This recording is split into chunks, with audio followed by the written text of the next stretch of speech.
मालिक क्या बोले? मालिक बोले कि अगर है तो मेहरिया जाएगी, मेहरिया आ जाएगी तो बहुत हल्ला हो जाएगा। अच्छा, तो मना कर दिया। हाँ। क्या एक गरीब के मौत की खबर को सिर्फ हल्ले या बवाल के डर से छिपाया जा सकता है? क्या एक गरीब के जान की कीमत सिर्फ हल्ला या बवाल तय करेगा? क्या हल्ला या बवाल का डर ये तय करेगा कि ये खबर परिवार वालों तक पहुंचनी चाहिए या नहीं?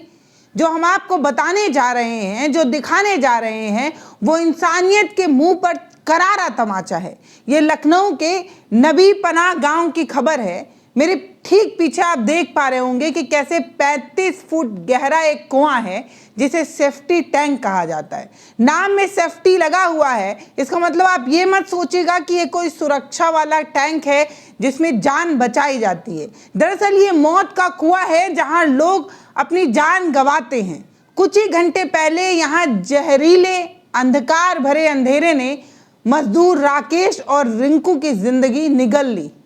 मर गए वो लोग, लेकिन ठहरिए और सोचिए कि उनकी मौत सिर्फ जहरीली गैस की वजह से हुई या उनकी मौत के पीछे हमारे सिस्टम का हाथ था। वो सिस्टम जो इतना क्रूर है, या किसी ठेकेदार की लापरवाही का हाथ था। इस मौत में सिस्टम या ठेकेदार को जवाबदेह इसलिए बनाया जा रहा है क्योंकि उन्होंने बिना किसी मास्क, बिना किसी ऑक्सीजन के इस कब्र में उतार दिया उन मजदूरों को। जब वो अंदर तड़प रहे थे, जब वो आखिरी सांसें गिन रहे थे, उनकी सांसें उखड़ रही थी, तब ऊपर खड़ी इंसानियत मौत का इंतजार कर रही थी। मतलब जो लोग ऊपर खड़े थे वो ये चाहते नहीं थे कि घर वालों को ये बात पता चले कि वो जो मजदूर हैं, जो सफाई कर्मचारी हैं, जो सफाई कर रहे हैं, उनकी मौत हो रही है, ये बात घर वालों को पता चले। अगर घर वालों को पता चलेगा तो हंगामा हो जाएगा। बस यही बात थी कि इस हादसे को घर तक नहीं पहुंचाया गया। अब आप बताइए, कोई हादसा है या हत्या कि आप खड़े हैं, आपको पता है कि अंदर मजदूर मर रहे हैं, लेकिन आप उन्हें बचाने का एक अदद प्रयास भी नहीं कर रहे हैं। अगले 15 मिनट में देखिए इस संस्थागत कत्ल की पूरी इनसाइड स्टोरी, जहां पुलिस भी है, एम्बुलेंस भी है, लेकिन बचाने वाला कोई नहीं है। एम्बुलेंस खड़ी है, खाकी वर्दी मौजूद है, लेकिन तब भी मजदूरों की मौत हो जा रही है। तो एक लड़का रिंकू नाम का, वो पहले गया नीचे मिट्टी निकालने के लिए, वो बेहोश हो गया उसके अंदर। मिट्टी निकालने गए थे? हाँ, उसी छोटी। हाँ, उसी के अंदर गए थे। 15 पे जो टैंक है उसके अंदर गया था। उसके बाद जब वो नहीं निकला, हाथ पर नहीं चले, आवाज़ कुछ नहीं आई, तभी ये राजेश भी उसमें उतर गया। अच्छा, ये भी गिर गया उसमें। लमसम वही 10-5 मिनट बाद जब उसको कुछ अच्छा। आवाज़ कुछ नहीं आया। हाँ। उसके बाद ये भी गिर गया। हम जब उधर से निकले बाहर, उनको पता चला, तब हमने देखा दोनों उसमें बेहोश पड़े हैं। बेहोश दिखाई दे रहा था उसमें? हाँ, ऊपर से जब गौर से देखो दिख रहा था। मोबाइल पर जला के अच्छा, देखो। जब मोबाइल जा रहे थे तो आप उधर मुंह किए होंगे, कुछ महक रहा था आपको? हाँ, गंध आ रही थी। गंध आ रही थी, यानी गैस तेज था? गैस था, उसमें गंध निकल रहा था। रोज की तरह वो सिर्फ 400 रुपए दिहाड़ी मजदूरी कमाने के लिए अपने घर से निकले थे, लेकिन उन्हें क्या पता था कि वो उनके जीवन की सबसे आखिरी दिहाड़ी मजदूरी होगी। पहले रिंकू उतरता है, जब उसकी सांसें आना बंद होती हैं, उसकी आवाज़ें आना बंद हो जाती हैं, तब उसे बचाने के लिए रमेश भी उसी मौत की सुरंग में उतर जाता है, छलांग लगा देता है। उसके पास भी कोई सेफ्टी गियर नहीं था, इनके पास भी कोई सेफ्टी गियर नहीं था। मतलब सुप्रीम कोर्ट चिल्लाते रह जाए, लेकिन हमें जमीन पर कुछ भी सुधारना नहीं है।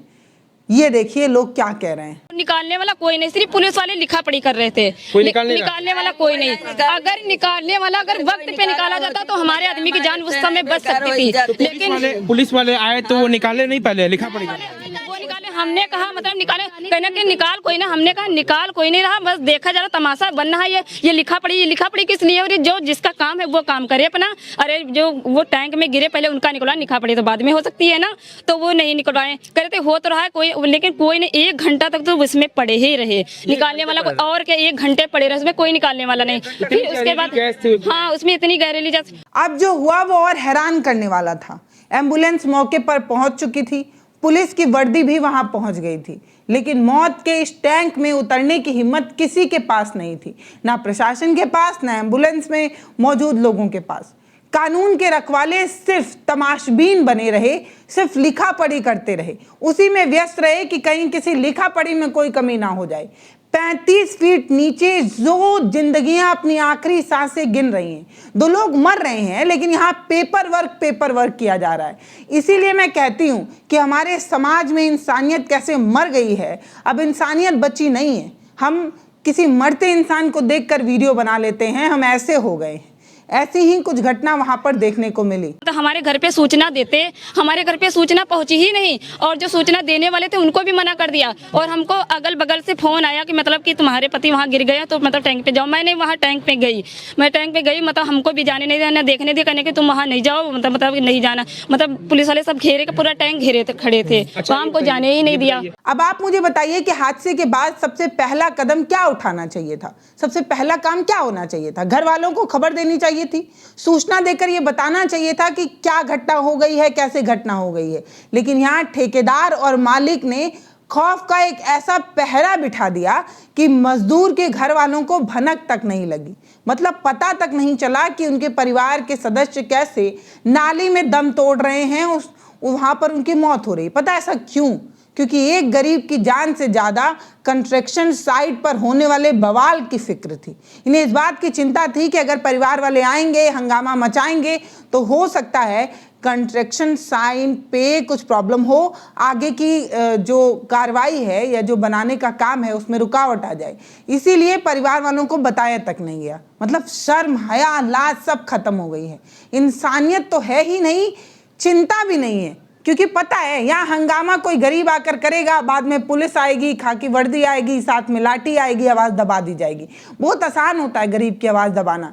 इसीलिए ये जो मालिक हैं, जो ठेकेदार हैं, इन्हें फ़र्क नहीं पड़ता, क्योंकि इन्हें पता है कि मरने वाला एक गरीब है, बाद में मुआवजे की कुछ राशि इनके मुंह पर मारेंगे, मामले को रफा दफा कर दिया जाएगा। करीब लमसम 2 घंटे बाद 2 घंटे बाद, यानी 2 घंटा उसी गैस के अंदर उड़ रहा है। 3 बजे के बाद करीब 4:50 पे निकले हैं, 50-5 बजे।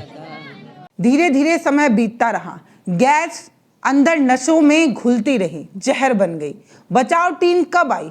जब अंदर घुट रहे लोग मर गए तब। पूरे 2 घंटे जहरीले गैस चैम्बर में ये मजदूर लड़ते रहे। लड़ते लड़ते जब थक गए, जब खत्म हो गए, मर गए, तब बचाव टीम आई। आखिरकार गांव वालों ने खुद दीवार तोड़ी, लेकिन जब तक दीवार टूटती तब तक बहुत देर हो चुकी थी। अब जरा इस घर को देखिए, इस घर में एक अंधी माँ रो रही है, दूसरी तरफ छोटे छोटे बच्चे अपने पिता को ढूंढ रहे हैं। सिस्टम इन आंसुओं को पोंछने के लिए 3 लाख रुपए मुआवजे का झुंझुना पकड़ा रही है। क्या इन बच्चों का भविष्य 3 लाख रुपए में तय हो सकता है? इन बच्चों के पिता को 3 लाख रुपए में खरीदा जा सकता है?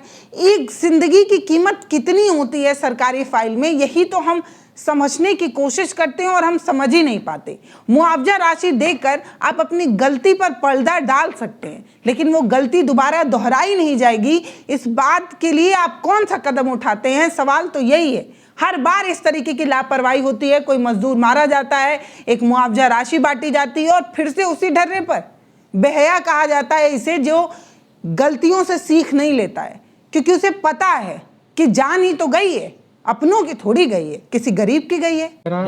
मकान मालिक कह रहे थे 3 लाख रुपए देने के लिए, दिया नहीं, कह रहे थे सोमवार को देंगे, लेकिन सोमवार को हम लोग राजी नहीं हैं। और फिर भी 3 लाख में होएगा क्या? बच्चों 3 लाख में तो बच्चों की पढ़ाई चले जाएगी, जितने पढ़ाएंगे जब तक। परिवार में अकेले कमाने वाले, अकेले कमाने हम क्या कमाए जाएंगे क्या? बच्चों के लेके छोटे छोटे हैं, गरीब लोग हैं आप लोग। गरीब लोग हैं, कमाते खाते थे, बस मजदूरी करते थे, मजदूरी से खाते कमाते थे।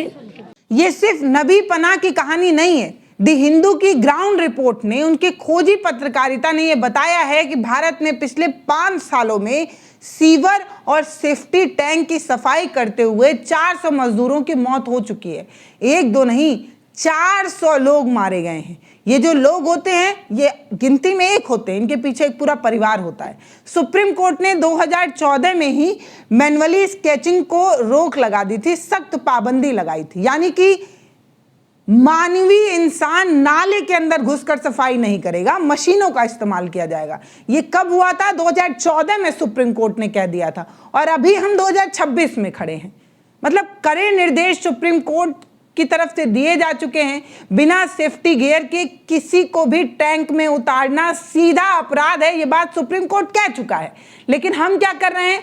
एक अदद ग्लव्स, एक मास्क, ऑक्सीजन मास्क, ये सब हम अभी भी नहीं दे पा रहे हैं। और हमारी सरकार विश्व गुरु बनने का दावा कर रही है, ट्रिलियन बिलियन की इकोनॉमी बनाने का दावा कर रही है। मतलब मजाक है, हम विश्व गुरु बन गए हैं, लेकिन हमारे यहाँ एक इंसान के जान की कीमत भेली भूजा बराबर है।